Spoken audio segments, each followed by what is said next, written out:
where the middle is. Yeah. We're set. Dude, we are. Okay. It's amazing. Should I test one? It doesn't look like this is registering much, but I assume it is. Yeah, since it's hooked up to that camera, there's levels on the camera that I can see.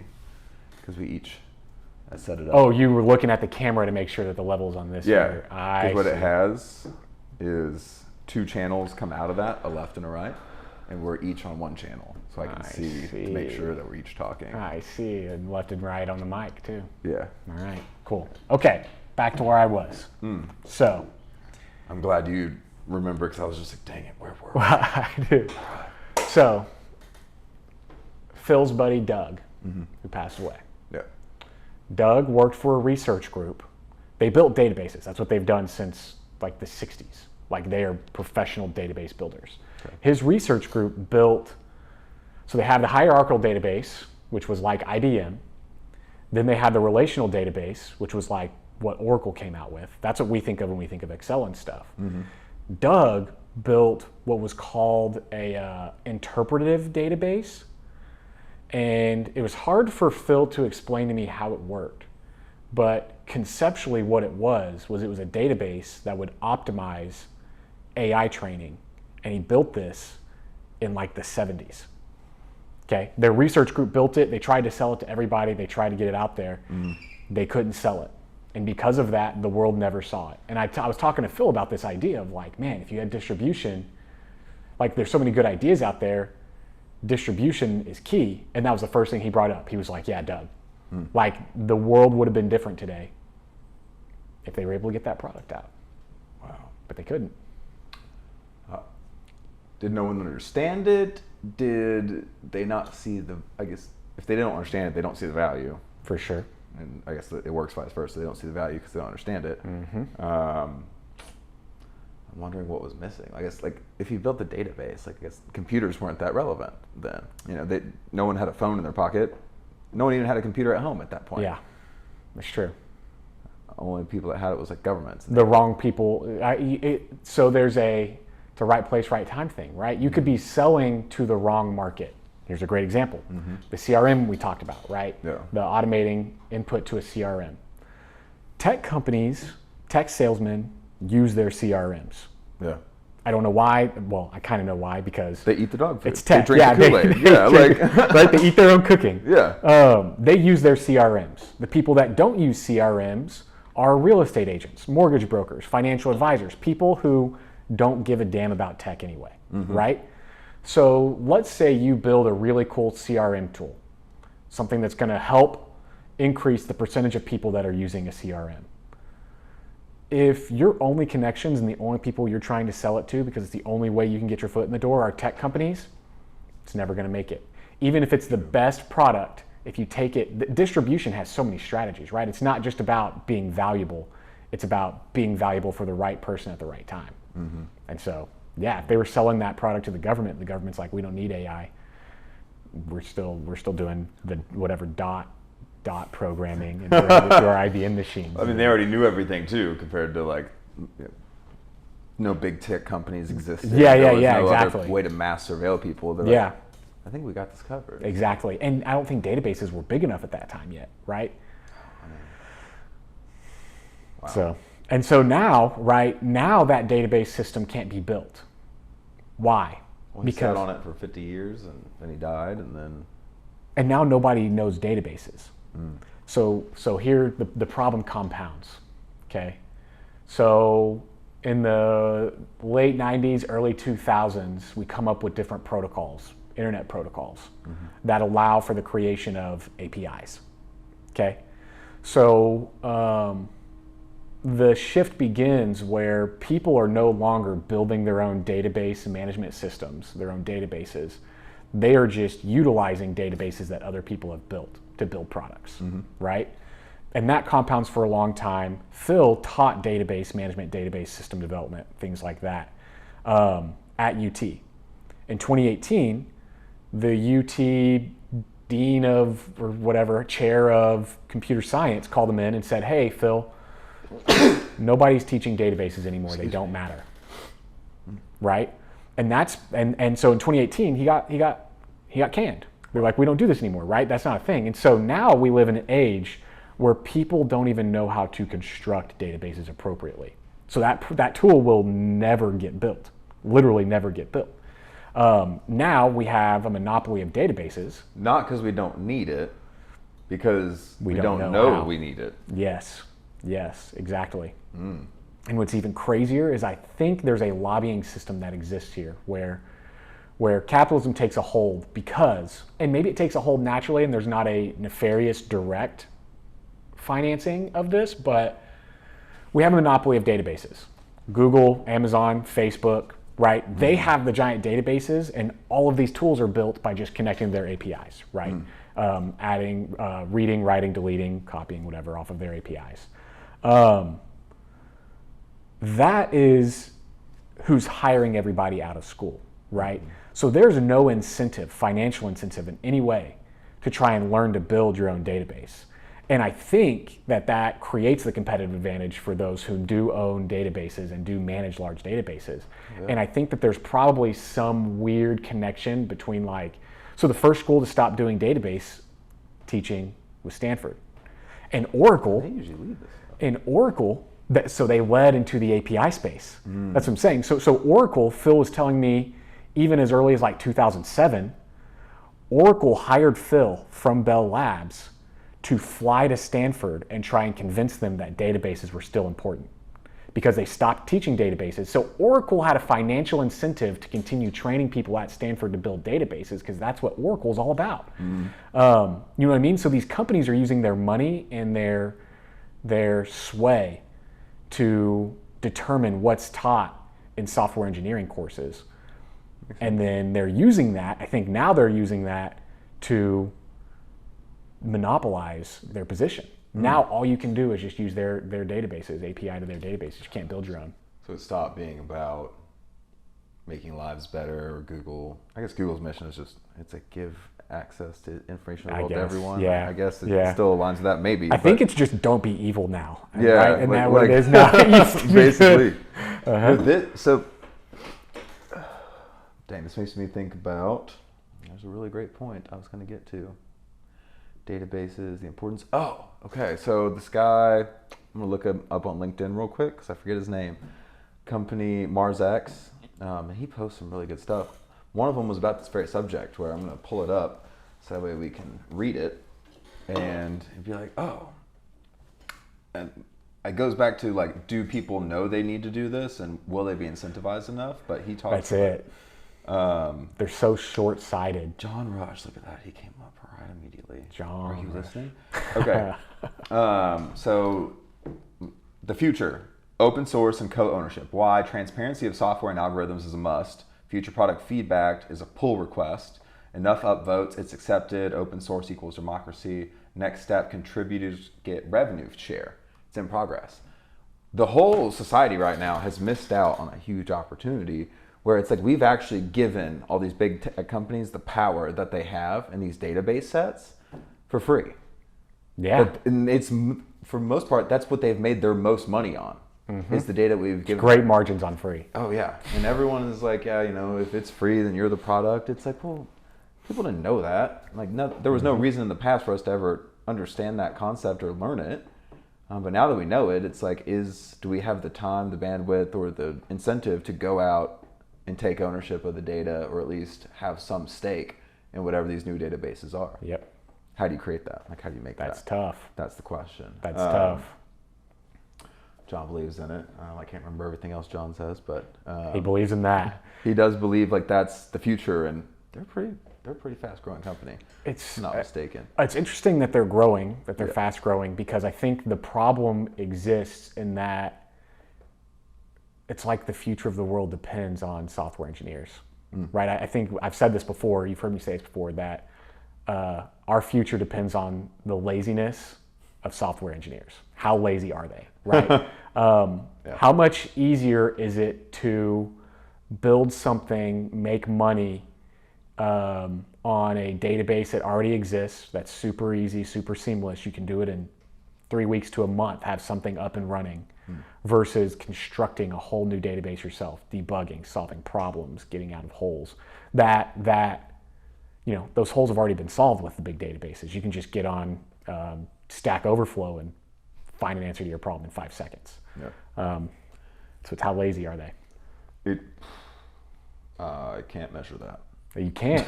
You can't. I mean, we could try, but maybe we could. I've run into this with the Carcade thing a whole lot, where I've always said, and I'm under the hypothesis that we need to go through YouTube, we need to go through forums, we need to sift and filter out all the stuff that doesn't actually belong in those databases and put them into a new one and like make it more accessible and more organized.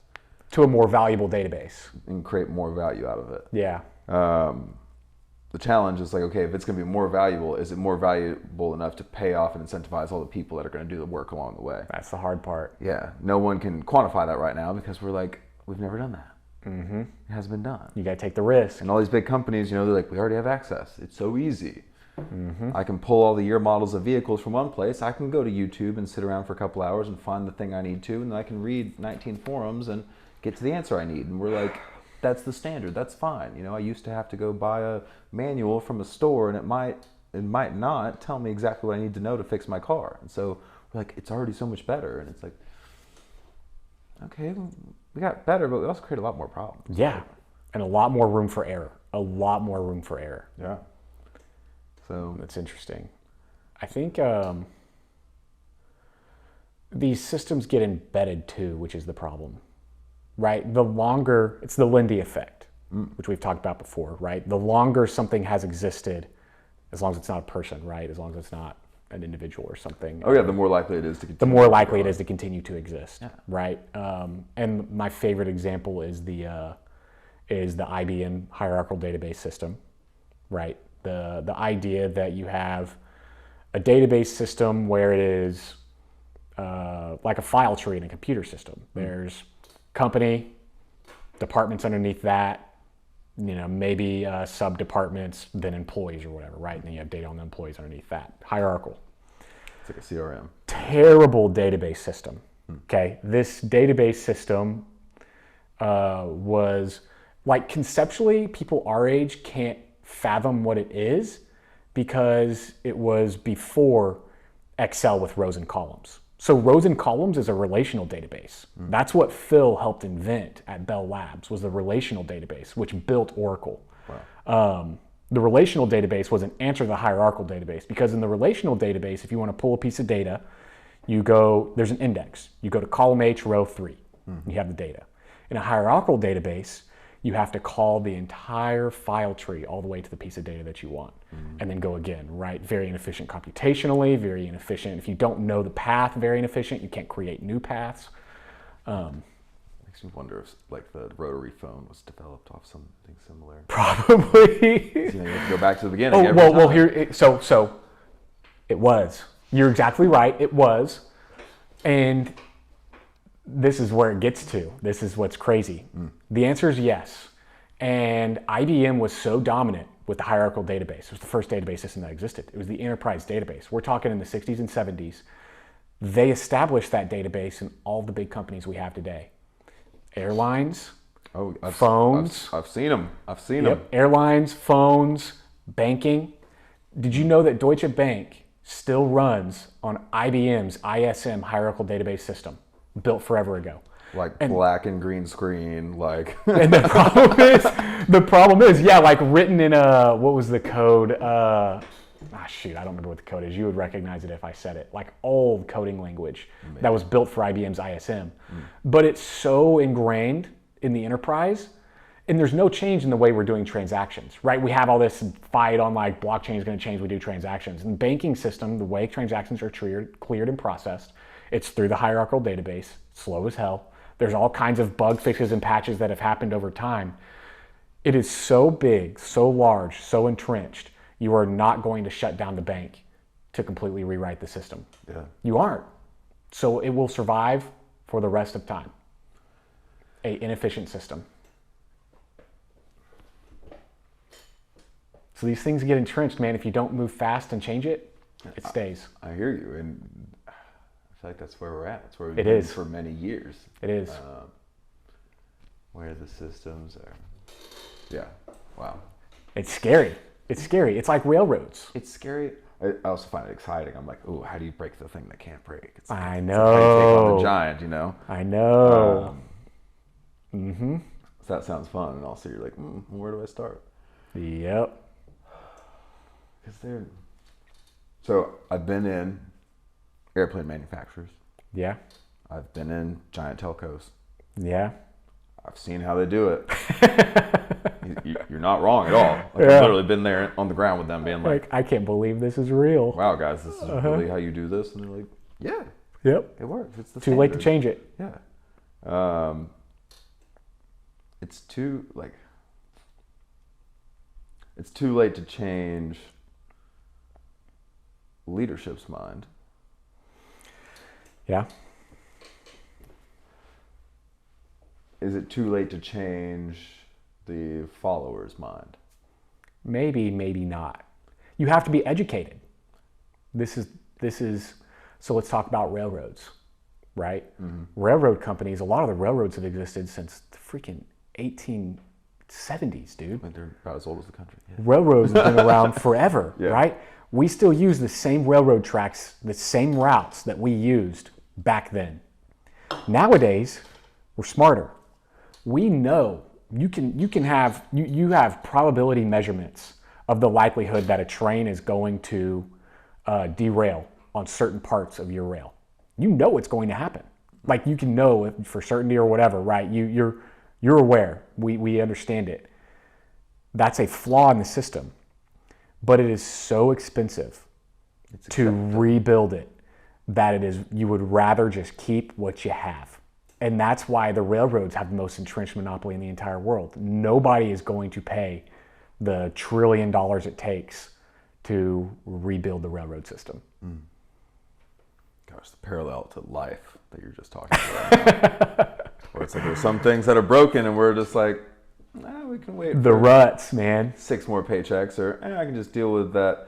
Oh, someone was talking about this the other day. Sequentially, I consume so much content, I forget who says a lot of things, but I know I heard it.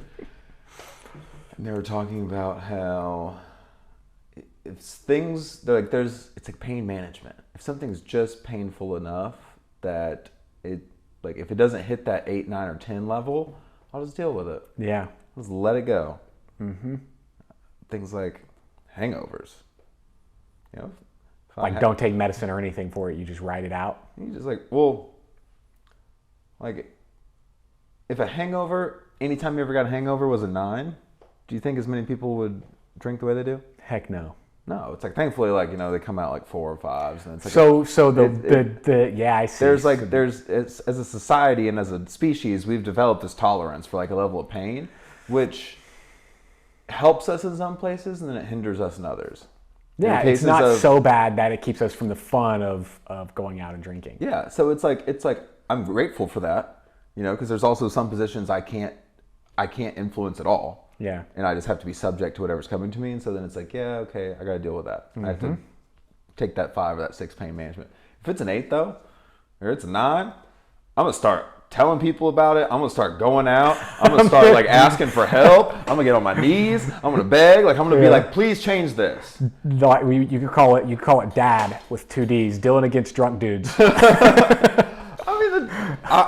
I drink. Yeah. So I'm not against it. Because thankfully But you would if it was a 9. If it was a 9, you'd be like, guys, there's a different way. You don't have to do this. Yeah. Yeah. Apply that to what we're talking about here. It's like, so with the railroads, it's like, do we know the 9 is coming? And we're just staving it off? Do we have a plan for when the 9 comes? When the 10 comes? Such a good question. Probably not, right? No way. Those are the black swans that catch you by surprise, and it'll come. That's what I'm saying. Right? We know it's out there. If we're already on a plan that is accounting for all these pain and just managing it and saying, yeah, it'll go off and that'll cost us $50 million, but we make 950, so it's okay. It's like one day that's going to cost you 700, and it's going to wipe out everything before. Yeah. And so 2 things. It's like, I guess I have 2 things. There's probably more, but it's like, so do they need to be accounting for that, or does someone else need to be accounting for that? Is it a is this like a change management process where you have to like slowly deconstruct these, but also have them influencing and reconstructing the new stuff? Like Chevrolet or Ford or someone's trying to do, where they're trying to go from like gas to electric, but it's a 30-year process. Yep. Dang, if we run that with software, it's like 2050. I want to see this stuff now. I know. And it goes right back to the heart of what you had said, right? The exact same thing with the railroads and not constructing the new railroads because we don't know if it's going to be more profitable than what they are now. Goes right back to the database thing, which is like, can you make a cleaner database? Does the cleaner, better database add enough value to make up for the time and effort to build it? And who knows, man? I mean, that's hard to say. But there's got to be a name for this, like life on the margin or something like that. Like this is a mental model, and it reminds me of being fragile. Banks are like this. It's the classic picking up pennies in front of a freight train. That's what you're doing. You're picking up pennies in front of a freight train. It's what banks do. Banks live life on this, right? The banking business model is pick up pennies in front of a freight train. The banking industry in 2007, 2008 lost more money than it had ever made, ever. And it still is net negative. So what banking does is it says, hey, yeah, we'll give out these loans and we'll take a few pennies off the top.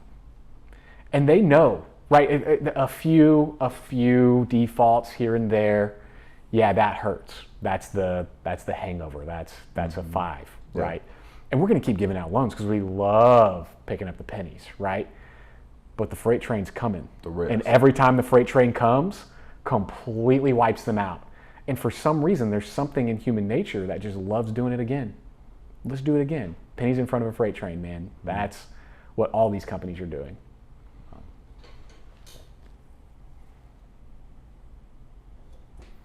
The question with the railroads is very interesting, which is like, they've been around for so long. Is their freight train coming? Is there a time coming? And there is, I bet. Now that people, right, the spills and stuff now are drawing a lot more attention to derailments. Derailments happen all the time.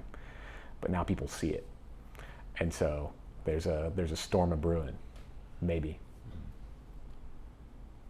I was thinking of saving this for next time we talk, but I got to touch on it now real quick because those calculated risks that they're pulling, that data is probably coming from a testing and inspection company that's saying, we'll give you this much tolerance.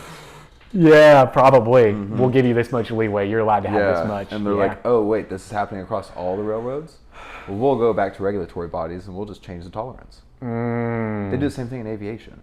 Where like, the planes are 25 years old and they were supposed to be retired, and they're like, well, let's check to see how far the bolts are actually spreading apart. Oh, it's another like 1/16 of an inch? Yeah. If they're all doing that and they're all still flying, yeah, we'll just change the tolerance level. We'll just crank it up. And it's like... That is so frustrating. You know what it is? It's shooting an arrow and then paying the bullseye around where it lands. You never miss. Yeah. You never miss, dude. Wow. Yeah. That's what it is. Oh, wow. And, wow. Dang, this is all... We went back to database management. We started on database management. Now we're here. Distribution. So you're just, man, the world is so full of answers to many of these problems. But the distribution, the ability to get it out there to people is so tough. And nowadays it's not as bad, right? We're sitting here, we could distribute this could go to 1 million people, we don't know. But it's been hard for a long time, expensive for a long time. Yeah. And so many ideas have died. You gotta unlock that intellectual capital. Oh man, so that's the brain, not the brain drain, no, the knowledge drain that's happened. It's been happening actually for like the past 15 years, where the experts that built the modern society, that built the databases, that built all the systems that we're actually highly dependent on now, have not created a retirement plan or an exit strategy or a decommissioning. Like they built these things and have no plan for obsolescence to occur with them. They're gonna die and be buried with the treasure. Doug has been buried with treasure. He has. He absolutely has. And Doug is one guy that we know. I know. Yeah. Yep. When Phil retires or when Phil passes away, more treasure gone. Yeah. Nobody at Oracle underneath them is going to have any idea what to do. I think that's the natural freight train, especially for the tech companies, right? Company's typical life, it's so rare for a company to live 100 years, right? Yeah. Typical life is probably one generation, because by the time that generation dies, especially generations that build tech companies, can you imagine? I've never looked. What is Oracle's documentation like? Can you imagine how big and beefy that is? It would take a lifetime probably to read through it and understand it all. Mm-hmm. So when those guys die, who intuitively know how the things work, the engine stalls, right? Yeah. So maybe that's the natural killer. Mm-hmm. So we're just gonna hit a point where everything's gonna fall apart. Yeah. And then we're all gonna feel the 9. Mm-hmm. We're just gonna have to sit with the 9 for years. But by that time, yeah, that's exactly right. It's gonna take so long to rebuild and reconnect. But everybody will be very incentivized to do it, right? Now all of a sudden the payoff for that reaches itself. It reaches a limit where people are like, okay, Yeah. time to make something. Well, yeah, because the current systems, the value go down so much, it becomes obvious. And that's like, I can't remember exactly what it is, but it's like, we always want to do the easiest thing, path of least resistance. So if everything now just breaks, it would make doing the new thing, the better thing, easier. Worth it. Yeah. That's exactly right. That is exactly right. Break everything, y'all. Just let it break. Engineers, just stop what you're doing. Push bugs out. Run fast and break things, right? Isn't that Facebook's thing, Mark Zuckerberg's Run thing? fast and break things, yeah. One of the ladies actually did that aviation think tank thing with, she did a book called, it was like Move Fast, Break Shit, Burn Out, or something like that was the name of her book, actually. And I guess all these experts have done that. The challenge is, it's like, well, what do you leave behind? Yeah. And another big problem is like, I think here's the biggest problem that society has to get over is the do something syndrome of the experts. Okay? Let's talk about banks specifically. Banks catch the freight train. They should die when they get hit by the freight train. But there's all these regulators out there and all these politicians and all these economists who have this do something syndrome. They get paid a lot of money to sit around and do nothing, right? They sit around and think. But when these things happen, they go, oh yeah, okay, time to apply what I think I know. And they save them. And they make them bigger. They make them like the hero paradox. It's yeah. Like, I'm here to save people. I'm here to save this company. I'm here to wear tight pants and a Exactly. So a great example is JP Morgan. Well, actually JP Morgan's not a great example because they wouldn't have failed in 2008. But let's pretend they would have. So let's pretend JP Morgan was in trouble in 2008 and was going to fail, and they get a bailout. They had, who knows? Let's just use stupid numbers. I have literally no idea or context. They have 1 million customers. So now they get to today. And so 1 million customers, had they failed, 1 million customers would have lost their money. Let's call that a 7. That hurts. That hurts, right? But now, since then, they've acquired 17 other banks. And now they have 7 million customers. Now if they fail, that headache's a 10. And so what's happened is we've reached a point where the hangover is going to be so strong that we will invent new medication if we have to, just to avoid feeling the hangover. And that makes us very fragile because at some point the medication's not going to work. Yeah. And when it doesn't, the hangover is like, whew, yep, y'all just take your lashes, right? So. Like Alex Hormozi thing, he said, if you had to create a human, what would you put them through? To make them strong and durable. Yeah. Like, you have to put them through some tough stuff. We've generally avoided doing all the tough things. Yep. We pay people to help us avoid doing the tough things. Yeah. Right, instead of dieting, we pay a doctor to give us drugs. Cut it out of me. Cut it out of me. Cut the fat out of me, literally. Yeah. It's bad. That is bad. So Nassim Taleb, the concept of anti-fragile, is exactly the opposite, which is like do the hard things so that you're strong when the tough things come. right? He talks about how back in the day, kings would take a little bit of poison every day. Because if they took a little bit of poison every day, right, if somebody tried to poison them, they'd live. That's the concept. Same thing as Hormozis, right? Yeah. Go through some pain. Mental toughness of soldiers when they're in a battle. I bet there are soldiers that are in battle, like midway, like while bullets are flying past them, that they have the same amount of peace that someone does trying to look at their like financials. Oh, for sure. Yeah. Or somebody that gets a rude email from their boss or something. Like that person that gets the email probably gets like an adrenaline spike and like cortisol and like their blood pressure goes up and like, you know, they turn red. Yep. And the guy that's literally has his life on the line is probably there just like in the moment. Oh, and bro, translate that guy back into the office, and now he gets that email from the boss. He does not care a little bit. He's like, it doesn't even like. I've seen, yeah. So that's it. You get stronger with that. Yeah. And so yeah, whenever we have doctors and economists and everybody with these do something syndromes, it's called iatrogenics. That's this word, which is negative effects from trying to help. Is conceptually what it is, right? And it's like there, and it's a medical term. The path to hell is paved with good intentions. Well, think about cholesterol medication. Yeah, seriously, cholesterol medication. You go to a doctor and they say your cholesterol's high, and maybe it's high by 3 or 4 points, right? There's a bell curve. You're just over the hump of where you need to be on average. They put you on medication. Side effects of that medication: kidney failure, depression, all kinds of stuff. The iatrogenics are the kind of weight between when is it worth it to accept those side effects in order to control the cholesterol.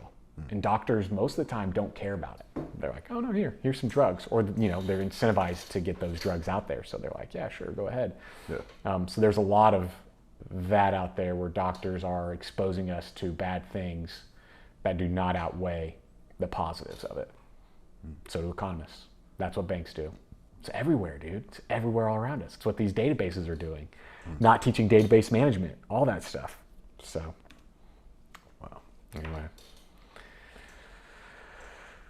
So in summary, we need better database management and distribution. That's a big summary. That's what it came down to. That is. That's the business terms. And then in our personal terms, it's like we need to keep better stock of like what's happening to us and what we do with that. I think really what this whole conversation comes down to, distribution's key. Yeah. The reason we're in the place we are in all kinds of areas in life, I think, is because this type of conversation isn't distributed well. People don't think about, oh, I'm taking that medication. What are the side effects? What's my probability of dying from, my cholesterol being 2 points above average versus dying from kidney failure? What are the odds there, right? How do I weigh that? Banks, all of that stuff. People aren't focusing on what hidden bad things are out there because that message isn't distributed. Yeah. It's not that the people are bad. It's just that no, they're not. The nature of the position can do bad things to us. Yes. Like, for a hammer, everything is a nail. For a doctor, every symptom is a problem that needs fixing. Do something syndrome. That's what they have. Their disease is do something syndrome. And it's it's the same thing with financial advisors and all kinds of people. They are overpaid and they have an inclination, natural one and a good one, to want to justify what they get paid. So they feel like they got to do something. When you go to the doctor and you tell him you hurt, he feels like he's got to do something. Yeah. So it comes from a place of care, but it does. It does not translate into good care. No. Yeah, it's natural and nurturing, but it hurts. That's the paradox. People don't know it. So that's what basically. Oh, I hadn't sent it to you yet, but you got the notes. Like what I talked about while Israel was watching. Oh yeah. My summary is like, Israel is watching.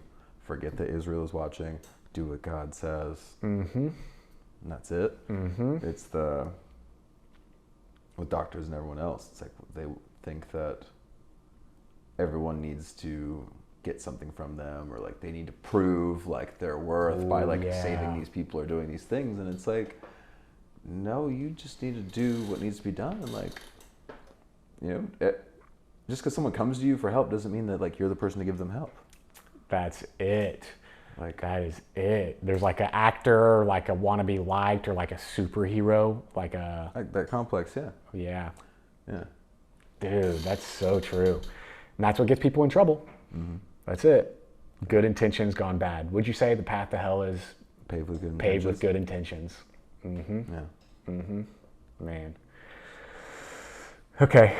More distribution? More distribution. Distribution.